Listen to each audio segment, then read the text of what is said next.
बिस्मिल्लाहिर्रहमानिर्रहीम। अस्सलाम वालेकुम स्टूडेंट्स। लास्ट लेक्चर में हमने चैप्टर नंबर 14 चैप्टर जो है हमने वो रीड किया था, तो उसके MCQs हमारे रह गए थे। आज हमने वो स्टार्ट करने हैं चैप्टर 14 के MCQs। तो फर्स्ट MCQs हैं diameter of a circle is. एक सर्कल में मैंने आपको पहले बताया था कि हमारे पास रेडियस कितना होता है, रेडियस पूछा हुआ है ना R। तो diameter of a circle, circle के डायमीटर में रेडियस कितने होते हैं। एक सर्कल में डायमीटर 2 होते हैं मगर रेडियस 4 होते हैं, लेकिन सर्कल में होते हैं 2 डायमीटर और रेडियस 4। यहाँ पे डायमीटर में पूछा है तो वहाँ पे 2 रेडियस होंगे। इस तरह से अब ये हमारे पास डायमीटर है, इस डायमीटर में R कितने होते हैं। एक सर्कल के अंदर 4 होते हैं ना, अगर इसको 4 पार्ट्स में डिवाइड कर दिया जाए 4 रेडियस होते हैं। अगर हाफ में देखेंगे तो हमारे पास 2 रेडियस होते हैं, तो 2R हमारे पास इसका आंसर होगा। सेकंड है the maximum length of a cord. कोई भी सर्कल के ऊपर कॉर्ड हो, उसकी जो मैक्सिमम लेंथ होती है of a circle can be equal to its radius होती है या इट्स डायमीटर होती है। सर्कल के ऊपर कोई भी कॉर्ड हो तो उसकी तकरीबन जो लेंथ होती है वो डायमीटर के इक्वल होती है। सर्कल के अंदर कोई भी कॉर्ड लें, उसकी जो मैक्सिमम लेंथ होगी, ज़्यादा से ज़्यादा जो लेंथ होगी वो डायमीटर के इक्वल होगी। उसके बाद थर्ड है if in the given figure MOX equal MOY और MAX, यानी कि कोई फिगर है उसकी 3 लेंथ जो है वो सेम दी हुई है, तो यहाँ पर हमारे पास ये इसके इक्वल आएगा 9 सेंटीमीटर के इक्वल आएगा। यहाँ पे मैंने फिगर नहीं बनाई, आप लोगों ने वहाँ देख के उसे सॉल्व कर लेना है। पार्ट नंबर 4 है इसका the angle subtended bye a diameter on either side of a segment.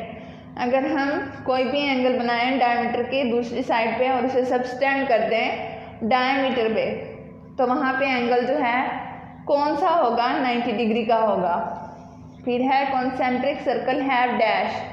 Concentric circle, इसके पास इसमें हमारे पास क्या होता है कि सेम सेंटर होता है, सेम सेंटर होता है, सेम डायमीटर नहीं होता, सेम रेडियस नहीं होता, जस्ट सेम सेंटर होता है। मीन्स इसका सेंटर पॉइंट एक ही होता है चाहे हम कितने भी सर्कल ड्रा करते जाएं। कॉन्सेंट्रिक सर्कल में सेंटर उनका सेम होगा। नेक्स्ट हमारा है चैप्टर नंबर 17। चैप्टर नंबर 17 है हमारे पास पेरीमीटर एंड एरिया और ज्योमेट्रिकल फिगर। ज्योमेट्रिकल फिगर में पेरीमीटर और एरिया को किस तरह से हम फाइंड कर सकते हैं। इसमें हमारे पास होता है स्क्वायर, बहुत सी शेप्स होती हैं, रेक्टेंगल, ट्रायंगल, पैरेललोग्राम, रोम्बस,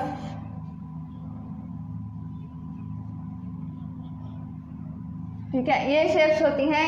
इनका हमने सॉल्यूशन करना है कि ज्योमेट्रिकल फिगर में इसका पेरीमीटर या एरिया किस तरह से फाइंड किया जाता है। तो इनमें फार्मूलाज लगते हैं, ठीक है। अगर पेरीमीटर है तो उसके फार्मूलाज डिफरेंट होंगे, एरिया है तो उसमें डिफरेंट होगा। आगे हम देखते हैं इसके क्वेश्चन जब हम करेंगे। फर्स्ट एक्सरसाइज है 17A। इसका क्वेश्चन नंबर 1 है हमारे पास फिल इन द ब्लैंक्स। 1 में हमारे पास है 1 the dash is the distance around a figure. कोई भी फिगर हो उसके बाहर का जो distance around the figure, distance उसका जो डिस्टेंस होगा वो हमारे पास क्या कहलाएगा, पेरीमीटर।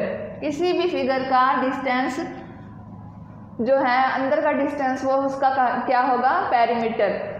तो सेकंड है हमारे पास the area of a square with each side measuring 4 centimetre.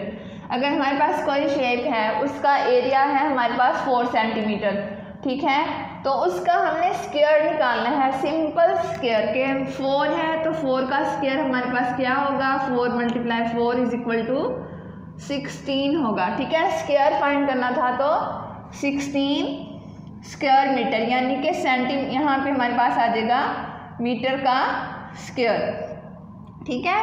उसके बाद है हमारे पास third the perimeter of a rectangle is calculated. किसका, रेक्टेंगल शेप का पेरीमीटर किस तरह से फाइंड किया जाता है।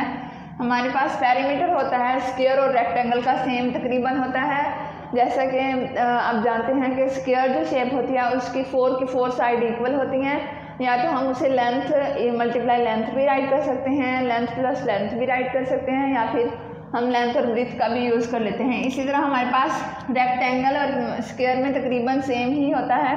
तो रेक्टेंगल का पेरीमीटर हमारे पास होता है 2 × L + B, यानी कि रेक्टेंगल एक ऐसी शेप है जिसमें लेंथ के इक्वल होती है, ब्रीथ के इक्वल होती है। तो लेंथ को ब्रीथ में प्लस करने के बाद 2 से मल्टीप्लाई कर दें और जो यूनिट है वो वैसे ही आ जाएगा। पेरीमीटर में यूनिट वैसे ही आएगा लेकिन एरिया में स्क्वायर आएगा, ठीक है। उसके बाद है the formula for calculating the area of rectangle. ये रेक्टेंगल का पेरीमीटर का फॉर्मूला था 2 × लेंथ प्लस ब्रीथ, और इसके एरिया का फार्मूला होगा जस्ट लेंथ मल्टीप्लाई ब्रीथ, और जो यूनिट होगा उसका स्क्वायर। मीन्स सेंटीमीटर है तो सेंटीमीटर का स्क्वायर, मीटर है तो मीटर का स्क्वायर, जो भी यूनिट है यहाँ पर, ठीक है। उसके बाद हमारे पास है last fill in the blanks to find the area of a parallelogram. Parallelogram एक ऐसी शेप होती है जिसकी 4 साइड्स होती हैं। इसमें हमारे पास अगर हम रेक्टेंगल को थोड़ा सा मूवमेंट में कर देते हैं तो कुछ इस तरह की ये बनती है तकरीबन, ठीक है। इसमें 4 साइड होती हैं, इसमें भी तकरीबन ये ऐसे ही होता है मल्टीप्लाई। अब है टू फाइंड द एरिया। अगर हमने पैरेललोग्राम का एरिया फाइंड करना है तो इसमें जो बेस है, यानी कि इसकी ये वाली जो बेस है किससे मल्टीप्लाई होती है, हाइट से मल्टीप्लाई होती है, तो यहाँ पे हाइट आएगा अगर हमने इसका एरिया फाइंड करना है तो। लेकिन पेरीमीटर में ये तकरीबन सेम होगा रेक्टेंगल के, ठीक है। उसके बाद हमारे पास है question number 2, true false. The area of a rectangular field. अगर हमारे पास कोई भी फील्ड हो, खेत हो, उसकी जो शेप है रेक्टेंगुलर हो, जिसकी 2 साइड्स आपस में सेम हो, लेंथ के सेम हो, ब्रीथ के सेम हो। Field measuring 50 meter and 750 meter square, यानी कि एक लेंथ दी हुई है 50, तो उसमें 750 मीटर स्क्वायर हमारे पास आ जाए, तो ये हमारे पास इसका हम एरिया फाइंड कर लें तो हमारे पास 750 आता है या नहीं आता, मल्टीप्लाई करके देखें, ये ट्रू है स्टेटमेंट। उसके बाद सेकंड है हमारे पास the perimeter of an equilateral triangle. कौन सी ट्राइंगल, इक्विलेटरल, जिसमें तीनों साइड्स सेम होती हैं, 3 साइड सेम।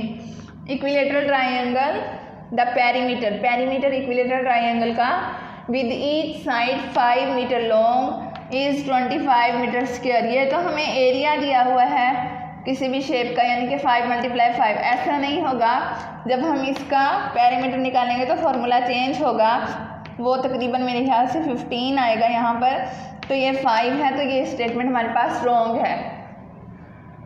थर्ड है हमारे पास if the side of a square. अगर हमारे पास स्क्वायर शेप है, उसकी साइड अगर हमारे पास 2 हो तो पेरीमीटर 8 होगा। चेक करते हैं इसको हम। अगर हमारे पास साइड 2 हो, यानी लेंथ भी, अब स्क्वायर है, लेंथ भी 2 है, ब्रीथ भी 2 है, तो पेरीमीटर का फॉर्मूला लगाएंगे 2 लेंथ प्लस ब्रीथ, तो ये आ जाएगा 2 + 2 2 + 2 4 4 to the 8, तो ये हमारे पास स्टेटमेंट ट्रू हो चुकी है। उसके बाद फोर्थ है हमारे पास the area of a rhombus. Rhombus is calculated by dividing it into 2 rectangles. नहीं जी, रोम्बस तकरीबन एक, इसे कह लें या काइट के जैसी होती है ये, तो ये रेक्टेंगल के सेम नहीं होती। हाँ, इसे अगर हम कह दें कि स्क्वायर को जब मूव कर दिया जाए थोड़ा सा तो ये रोम्बस की शक्ल बन जाती है, तो ये स्टेटमेंट हमारे पास आ जाएगी फॉल्स, ठीक है। उसके बाद लास्ट है हमारे पास to calculate the area of a triangle. अब हमने ट्राइंगल का एरिया फाइंड करना है। We need to know the length of its base and dash। Triangle के एरिया में हम बेस को हाइट से मल्टीप्लाई करते हैं, बेस को हाइट से, तो ये हमारे पास स्टेटमेंट आएगी ट्रू। उसके बाद हमारे पास है question number 3, find the perimeter of each of the following. जितने भी हमें पार्ट दिया हुए हैं सब में हमने पेरीमीटर फाइंड करना है। लेकिन शेप के लिहाज से हमारा फॉर्मूला भी चेंज हो जाएगा। ठीक है, पेरीमीटर फाइंड करेंगे। सबसे फर्स्ट पार्ट हमारे पास है स्क्वायर ऑफ साइड 8 सेंटीमीटर। कौन सी शेप आई है यहाँ पर? स्क्वायर शेप आई है। तो स्क्वायर शेप एक ऐसी शेप है जिसमें 4 साइड्स इक्वल होती हैं। तो हमारे पास लेंथ भी 8 होगी और ब्रीथ भी 8 होगी, मीन्स लंबाई और चौड़ाई इसकी सेम होगी। लेंथ भी हमारे पास 8 सेंटीमीटर होगी और ब्रीथ भी 8 सेंटीमीटर होगी। ठीक है, अब हमने पेरीमीटर का फॉर्मूला लगाना है। किसका? पेरीमीटर स्क्वायर का। Perimeter of square is equal to 2 into length plus breadth, या फिर लेंथ प्लस लेंथ भी राइट कर सकते हैं, यहाँ भी हम लेंथ राइट कर सकते हैं। ठीक है, और जो यूनिट है वो वैसे ही आएगा, स्क्वायर नहीं लगाएंगे क्योंकि स्क्वायर एरिया में होता है, ये पेरीमीटर है। तो यहाँ वैल्यूज हम पुट करेंगे। 2 एज इट इज आ जाएगा, लेंथ हमारे पास 8 है, ब्रीथ भी 8 है। 8 प्लस 8 हमारे पास हो जाएगा 16 एंड पे 2 से मल्टीप्लाई होगा तो 32, ये हमारे पास सेंटीमीटर वैसे आ जाएगा, तो 32 हमारे पास जो है वो आंसर होगा। सेकंड पार्ट है हमारे पास इसका, a rectangle of side 6 centimetre and 4 centimetre. कौन सी शेप है? रेक्टेंगल। इसमें लेंथ के सेम होगी, ब्रीथ के, इसलिए 2 साइड्स हमें दी हुई हैं। फर्स्ट को हम लेंथ रख लेते हैं, सेकंड को ब्रीथ। 6 को हम लेंथ रख लेते हैं और 4 को ब्रीथ। पेरीमीटर तकरीबन स्क्वायर और रेक्टेंगल में सेम फॉर्मूला होता है, 2 इंटू एल प्लस बी। 2 वैसे आ जाएगा, लेंथ हमारे पास 6 है, ब्रीथ 4 है। 6 प्लस 4 करेंगे तो हमारे पास 10 आएगा, एंड पे 2 से 10 मल्टीप्लाई होकर 20 सेंटीमीटर हो जाएगा। ठीक है, और इसके बाद हमारे पास थर्ड पार्ट है, a triangle of side 3 centimetre 4 centimetre 5 centimetre. Triangle में 3 साइड होती हैं, हमने 1 साइड को ए ले लिया, दूसरी को बी और तीसरी को सी। ए हमने 3 कह दिया, बी 4 और सी 5। पेरीमीटर ऑफ ट्राइंगल जब हम करेंगे, तीनों साइड को पेरीमीटर करने के लिए तीनों साइड आपस में प्लस हो जाएंगी। ए प्लस बी प्लस सी, जो भी हमारे पास यूनिट है वो वैसे ही आ जाएगा। तो 3 प्लस 4 प्लस 5 हम जब करेंगे तो ये आ जाएगा 12 सेंटीमीटर, और यही आंसर होगा। सेकेंड लास्ट पार्ट यानी कि पार्ट नंबर 4 है हमारे पास, a parallelogram with adjacent side measuring 8 centimetre और 6 सेंटीमीटर। यानी कि दो जो एक ही एडजेसेंट, एक ही पॉइंट से जो 2 लाइंस निकल रही हैं उनकी लेंथ दी हुई है। तो यहाँ पे है एक 8 सेंटीमीटर, दूसरी है 6 सेंटीमीटर। इसमें भी पेरीमीटर का फॉर्मूला वही रहेगा, 2 इंटू एल प्लस बी। 2 वैसे आ जाएगा, लेंथ हमारे पास 8 है, ब्रीथ हमारे पास 6 है। 8 को 6 में ऐड किया 14, ये 2 से मल्टीप्लाई होके हो जाएगा 28। ठीक है, उसके बाद लास्ट पार्ट है हमारे पास, a rhombus of side 5.5 centimetre. Rhombus shape है तो इसका पेरीमीटर हमारे पास होगा 4 मल्टीप्लाई एल। क्यों इस तरह से होगा? जैसे हमारे पास स्क्वायर होता है, स्क्वायर में भी हम फॉर्मूला लगा सकते हैं स्क्वायर के पेरीमीटर में कि 4 मल्टीप्लाई लेंथ, या फिर लेंथ को लेंथ में प्लस करके 2 से मल्टीप्लाई कर दें। ठीक है, यहाँ पे हम 4 मल्टीप्लाई लेंथ यूज़ कर सकते हैं। इसी तरह हमने यहाँ पे 4 मल्टीप्लाई लेंथ यूज़ किया, लेंथ हमारे पास 5.5 थी, इसको 4 और 4 से मल्टीप्लाई करेंगे, हमारे पास रोम्बस का पेरीमीटर जो है वो फाइंड हो जाएगा। इसके हमारे पास नेक्स्ट रहते हैं क्वेश्चन नंबर 9, 10, 11 और 12। वो इंशाल्लाह हम नेक्स्ट लेक्चर में जो है डिस्कस करेंगे। आपने इस लेक्चर को अच्छे से प्रिपेयर करना है क्योंकि इसमें छोटी छोटी चीज़ें हैं, जब तक आपको फार्मूलाज नहीं आएंगे आपके क्वेश्चन सॉल्व नहीं होने।